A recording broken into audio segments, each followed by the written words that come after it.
오늘은 그 기존에 말씀드렸던 거를 총 망라해가지고 간략하게 하나하나 좀 짚어드리도록 하겠습니다.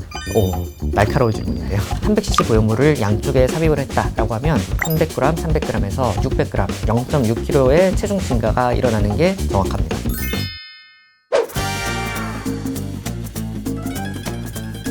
가슴 수술 없이도 가슴이 커질 수 있다. 네.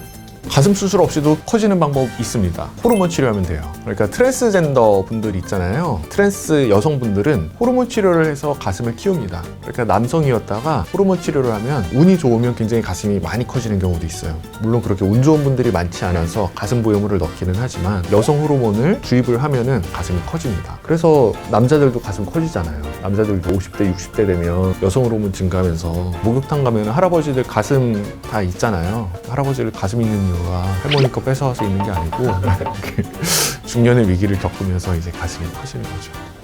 가슴 사이즈만 크면 예쁜 가슴이다.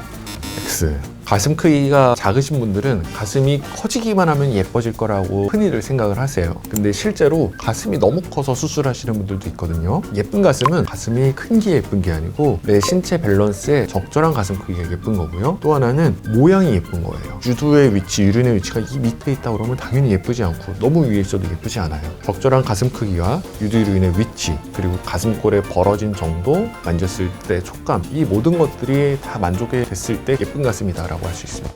가슴 보형물 중 네. FDA 승인만 있다면 무조건 안전한 제품이다.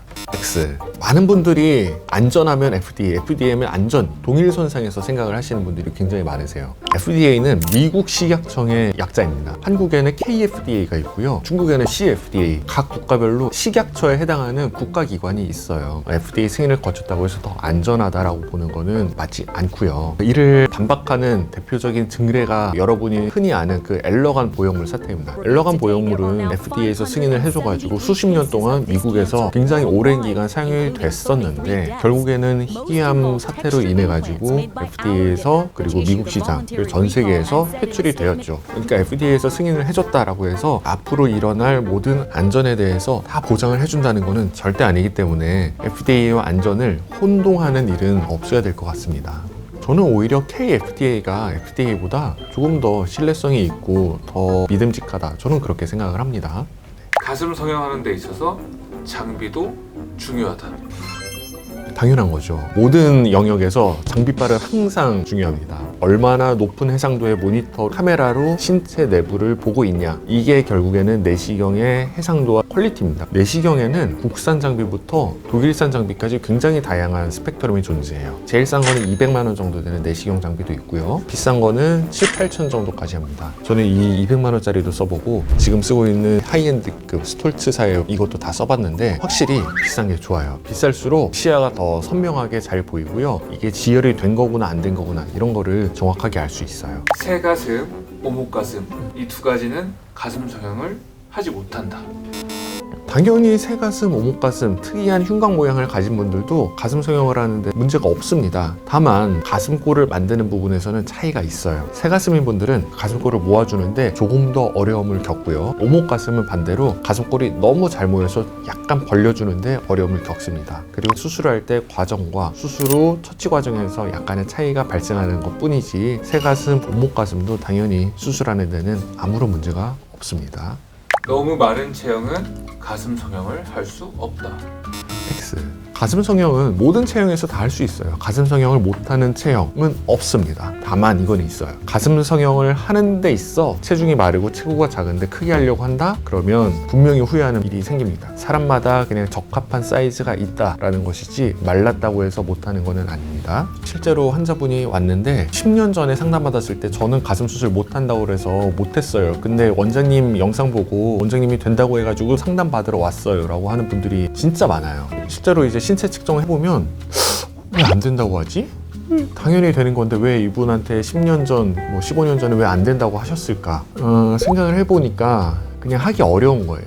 하기 어려운 케이스는 분명히 존재하는데 수술을 못하는 건 아니에요. 수술을 못한다라고 해가지고 이번에 다시 상담을 받으러 오신 분들의 대부분은 흉곽이 굉장히 좁거나 피부라든지 연부 조직이 굉장히 얇거나 수술을 한다고 하더라도 만족도 높은 결과를 만들어내기 어려운 경우가 대부분이에요. 근데 그런 분들 또한 본인 흉곽에 맞춰가지고 적절한 사이즈의 보형물을 선택하고 수술 방법만 적절하게 진행을 한다면 충분히 만족스러운 결과 낼 수 있습니다. 안 되는 거는 아닌데 잘 해야 된다. 가슴 수술은 수면 마취보다 전신 마취가 더 좋다.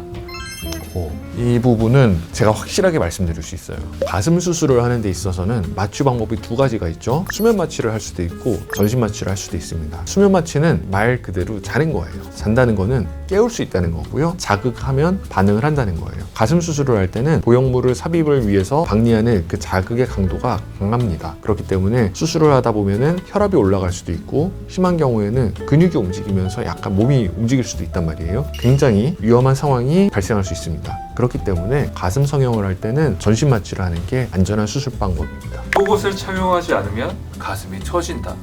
네, 이거는 또 사람 바이 사람인 거예요.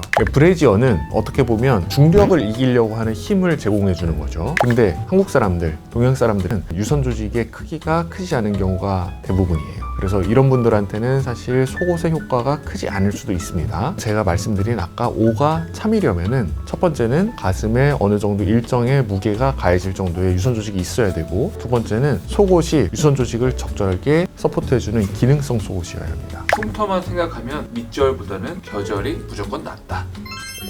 가슴 성형을 하게 되면 보형물을 넣는 데 필요한 절개선이 보통 한 3cm 정도, 길게는 한 4cm 정도까지 필요한데 그 부분이 시간이 지나면은 옅어져요. 그냥 가느다란 실금처럼 바뀝니다. 근데 이 실금이 겨드랑이에 있을 때와 가슴 밑에 접히는 곳에 있을 때 사람이 인식하는 그 차이가 존재합니다. 겨드랑이에 가느다란 실금이 있는 경우에는 원래 이제 겨드랑이에는 사람들한테 자연적으로 여러 개의 그 접히는 주름이 있으니까 그냥 겨드랑이 주름이구나 그렇게 생각을 하는데, 밑선에 이제 접히는 곳에 대칭으로 가느다란 실선이 있다 그러면 수술했구나 라고 인식을 하게 됩니다. 그러니까 실제로 흉터가 퀄리티가 더 좋다기보다 사람이 인식을 하는 데 있어서 쉽게 착각을 하게 만듭니다. 그래서 흉터를 감추는데 더 용이합니다.